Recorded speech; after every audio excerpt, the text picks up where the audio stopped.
ఇశ్రాయేలుకు రాజ్యం మరలా ఎప్పుడు ఇస్తావు? యేసయ్యా మరలా నువ్వు ఎప్పుడు వస్తావు?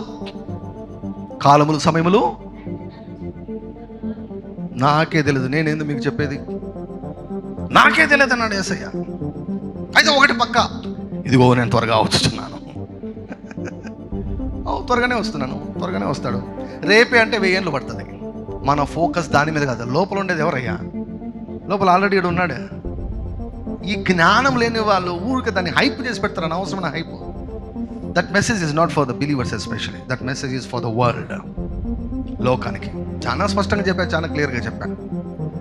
సో యేసు ప్రభు మొదటి రాకడ పక్కా ప్లాన్ ప్రకారమే, స్క్రిప్ట్ ప్రకారమే ఆయన వచ్చాడు. గ్రంథపు చుట్టలో వ్రాయబడిన ప్రకారం నేను వచ్చాను.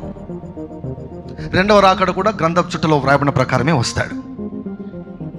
కాలంలో వస్తాడు, తగిన కాలంలో వస్తాడు. కొన్ని సూచనలు మనకు కనపడుతూ ఉంటాయి. ప్రభు వచ్చినప్పటి నుంచి అంత్య దినాలే, పరిశుద్ధాత్మ కుమ్మరించబడినప్పటి నుంచి అంత్య దినాలే, ఇంకా ముగింపు. 1000 సంవత్సరం అంటే దేవునికి ఒక రోజు అయినట్లే కదా. సో కాబట్టి త్వరగా అనడంలో తప్పులేదు, కానీ దాన్ని ఎక్కువ చేసి అసలైన పనిని చెడగొట్టడం చాలా తప్పు.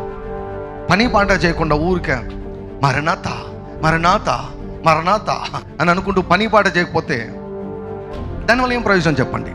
నువ్వు మారణాత అనుకున్నా కూడా, రెండవ రాకడ గురించి ప్రకటించనుకున్నా కూడా, దేవుడు నీకు అప్పగించిన పని నమ్మకంగా చేస్తే దానికి మించినది లేదు. దేవుడు అంటాడు, బలా నమ్మకమైన మంచి దాసుడా. రెండవ రాకడ గురించినటువంటి అంశాన్ని, సంగతిని నేను తక్కువ చేయడం లేదు, కానీ ఎక్కడ పెట్టాలో అక్కడ పెట్టాలి. అది మనం చేయాల్సినటువంటి పనిని డ్యామేజ్ చేయకూడదు. That is very important. అందుకే బ్యాలెన్స్ ఇస్ వెరీ ఇంపార్టెంట్.